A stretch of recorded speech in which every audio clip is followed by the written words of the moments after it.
Police ने एक बड़ी कार्रवाई करते हुए अंतर्राज्यीय फर्जी मार्कशीट बनाने वाले गिरोह का पर्दाफाश कर 2 आरोपियों को गिरफ्तार किया है। आरोपी अपने गिरोह के साथ यह धंधा पिछले 5 सालों से चला रहे थे। गिरोह ने अब तक 1000 से अधिक फर्जी मार्कशीट बना चुके हैं। गिरोह 10वीं, 12वीं और आदि की फर्जी मार्कशीट बनाते थे। फिलहाल पुलिस ने आरोपी से उनके अन्य साथियों और फर्जी मार्कशीट किसको बनाकर दी उसके बारे में पूछताछ कर रही है।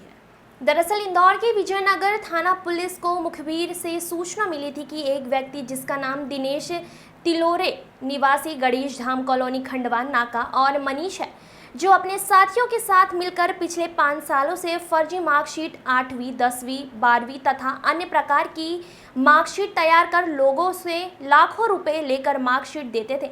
मुखबिर की सूचना के आधार पर डीसीपी अभिषेक आनंद द्वारा एक टीम बनाई गई और मुखबिर की बताई गई जगह गणेश कॉलोनी खंडवा रोड पर आरोपी दिनेश तिरोले और मनीष के घर पर दबिश देकर उसे गिरफ्तार किया। उसके घर पर पुलिस ने लगभग 50 से 60 फर्जी मार्कशीट दिल्ली, बिहार, मध्य प्रदेश, पंजाब, राजस्थान और कई यूनिवर्सिटी के नाम से फर्जी तरीके से यूनिवर्सिटी के नाम से बनाई गई मार्कशीट मिली, जिसे पुलिस ने जब्त की और आरोपियों ने सैकड़ों लोगों को 8वीं, 10वीं, 12वीं, BA, MC तथा अन्य प्रकार की फर्जी मार्कशीट बेची है और करोड़ों रुपए अवैध रूप से कमाए हैं। पूरे मामले में आरोपी के साथ और भी कई लोग जुड़े हैं। इस संबंध में आरोपी दिनेश और मनीष से पूछताछ कर गिरोह के अन्य सदस्यों के बारे में पूछताछ की जा रही है। पूछताछ के बाद इन पूरे मामले में कई और बड़े नाम आने की संभावना पुलिस द्वारा जताई जा रही है। गिरफ्तार हुआ है, कितने इसमें आरोपी है और किस तरह से पूरा रैकेट चलाते हैं? देखिए, विजयनगर थाने पे अपने को एक मुखबिर से सूचना प्राप्त हुई थी कि कुछ जो है फर्जी जो है सर्टिफिकेट्स उसका बनाने का जो रैकेट है जो काम कर रहा है। काफ़ी दिनों से अपन इस गैंग के पीछे पड़े हुए थे। इसमें मुख्यतः अभी अपने 2 लोग हैं उनको अपने को जिनकी गिरफ्तारी हुई है। एक है दिनेश पिता सेवक राम, ये इंदौर के रहने वाले हैं। दूसरा मनीष राठौड़ जो कि मुख्यतः जो उज्जैन के रहने वाले हैं, माखड़ौन क्षेत्र के रहने वाले हैं। तो इन दोनों का ये जो मुख्य जिसमें जो इंदौर के निवासी हैं दिनेश, इनका ये काम था कि जो भी 8वीं, 10वीं, 12वीं, इसके अलावा BHMS, B pharma, M pharma, तो इस तरह के सर्टिफिकेट्स बनाने के लिए लोग इनको अप्रोच करते थे। जो भी लोग इनको अप्रोच करते थे, ये इनके विभिन्न जगह पे कॉन्टैक्ट्स थे। उन कॉन्टैक्ट्स के माध्यम से उन यूनिवर्सिटीज़ में ये संपर्क करते थे। कुछ जो है यूनिवर्सिटी एग्जिस्ट ही नहीं करती है, कुछ की जो है अभी भी क्रेडेंशियल जांच में है। तो वहाँ से ये लोग वहाँ के लोगों से बात करते थे और उसके बाद फिर ये मार्कशीट बनवाते थे। ये मार्कशीटें दिल्ली, बिहार, मध्य प्रदेश, पंजाब, राजस्थान, कई प्रांतों की यूनिवर्सिटीज़ हैं उनके नाम से बनी हुई है। ये काफ़ी बड़ा गिरोह हो सकता है इसके पीछे काम कर रहा हो।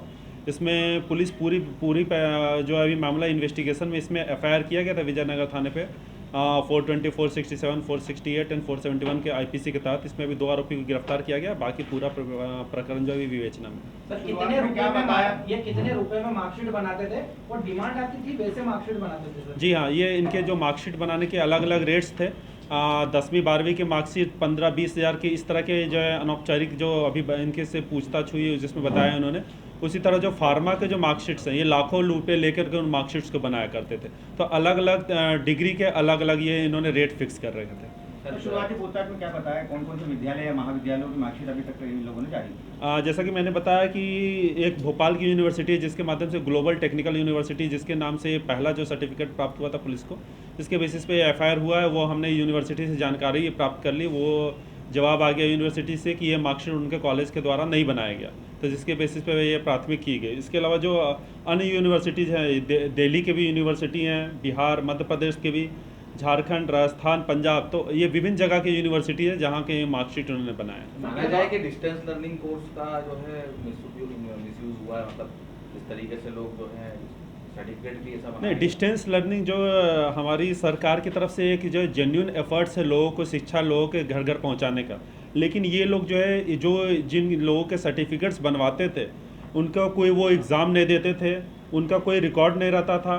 वो बैक डेट में, जैसे आज 2023 में 2010 के सर्टिफिकेट्स, 11 के सर्टिफिकेट्स वो बैक डेट में सर्टिफिकेट्स बनवाते थे। उसके अलावा वो नकली सील इनके यहाँ से प्राप्त हुई है। तो ये पूरा जो है एक मतलब कि ये अवैध कार्य है जो ये कर रहे थे। ऐसे कितने सर्टिफिकेट बना दिए हैं? अभी तक इन्होंने 500 से ऊपर के इस तरह के सर्टिफिकेट्स अभी तक बनाए हैं। पिछले 4 से 5 साल से ये काम कर रहे थे और सर्टिफिकेट्स की संख्या और भी बढ़ सकती है। जिन लोगों के सर्टिफिकेट बने हैं वो विभिन्न विधाओं में काम कर रहे होंगे। अब ऐसी स्थिति में तो बड़ा गंभीर मसला हो गया। मतलब क्या अगर जो रहेगा? नौकरी कर रहा होगा इस सर्टिफिकेट के माध्यम से, तो क्या उसकी भी जांच करेगी पुलिस? ये पूरा मामला अभी पूरा विवेचना में रहेगा और इसमें अपन देखेंगे कि कितने लोग कहाँ से सर्टिफिकेट प्राप्त किया और किन किन वो बेनिफिशियरी कौन है सर्टिफिकेट्स बनाने के, और ये यूनिवर्सिटीज़ में कौन लोग हैं जो कि इन जुड़े हुए थे, और ये यूनिवर्सिटी रियल में एग्जिस्ट करती है कि नहीं, या फिर ये पूरा फर्जीवाड़ा है। ये भी पूरी जांच होगी। तरीका क्या होता था सर? मतलब इस तरीके से जो है नौजवानों को फांस देते ये लोग। ये लोगों को, एक जो बंदा है अभी इंदौर में है, दूसरा जो बंदा मिला है हमको वो उज्जैन का है। तो इस तरह से अपना नेटवर्क फैला रहे थे। जैसे अगर दिल्ली के कॉन्टैक्ट्स हैं किसी से, उससे बात करते थे ये लोग और उससे बोलते थे कि जो किसी व्यक्ति ने अगर उनसे अप्रोच किया सर्टिफिकेट के लिए, 12वीं की या फिर 10वीं की सर्टिफिकेट के लिए, तो अपने कॉन्टैक्ट दिल्ली में उनसे बात करते थे। वो पूरा सर्टिफिकेट्स क्रिएट करते थे। इवन फर्जी जो वेबसाइट्स है, उन्होंने वेबसाइट्स पे वो सर्टिफिकेट को अपलोड भी कर रखा है, जिससे जो लोग हैं उनको लगे कि वो सर्टिफिकेट असली है। तो अपन उस वेबसाइट की भी जांच करेंगे वो वेबसाइट सही में असली है कि वो वेबसाइट भी फर्जी है। कितना धोखाधड़ी, कितने रुपए की निकल के आई है? अभी ये रुपये के हिसाब से ये बहुत बड़ी धोखाधड़ी हो सकती है। जैसे कि हमने बोला कि 500 से ऊपर सर्टिफिकेट्स अपने को अभी बताए हैं। पिछले 4 से 5 साल से ये काम कर रहे हैं, तो ये इसकी संख्या सर्टिफिकेट्स की बढ़ भी सकती है। तो दोनों किस तरह की प्रोफाइल है, कहाँ के रहने वाले हैं और किस क्षेत्र में किस तरह से घुसे? अभी 2 आरोपी इसमें पकड़े गए हैं। इसमें पहला जो है इंदौर के रहने वाले हैं, दूसरे जो हैं वो उज्जैन के रहने वाले हैं। ये जो इंदौर वाले हैं ये पहले जो टीचिंग का काम करते थे, फिजिक्स के टीचर रह चुके हैं, ये कोचिंग चलाते थे। उसके बाद फिर इन्होंने अपना सेंटर पे वो सेंटर बनाना शुरू किया, सेंटर के बेसिस पे, जो कि जहाँ एग्ज़ाम कंडक्ट करवाने को लेकर बोलते थे, और उसके एग्ज़ाम कंडक्ट करवाने का नाम पे लेकर के ये अपने ये पूरी काम की है। अभी जैसे कि प्रथम सूचना मिल रही है कि वो जो सेंटर्स इन्होंने जो एग्ज़ाम के सर्टिफिकेट्स में मेंशन किए हैं, वो सेंटर्स भी शायद फर्जी हैं। तो ये पूरी जो अभी कार्रवाई है ये अभी विवेचना है। तो जेन्युइन सर्टिफिकेट्स की ज़रूरत थी। जो जेन्युइनली कोई कॉलेज में एडमिशन लेना चाहता था, उसका सर्टिफिकेट प्राप्त करना चाहता था, लेकिन उसको जो है इस तरह से ये झांसा दिया गया कि पढ़ाई करने की ज़रूरत नहीं, हम सीधे सर्टिफिकेट आपको दिलवा देंगे।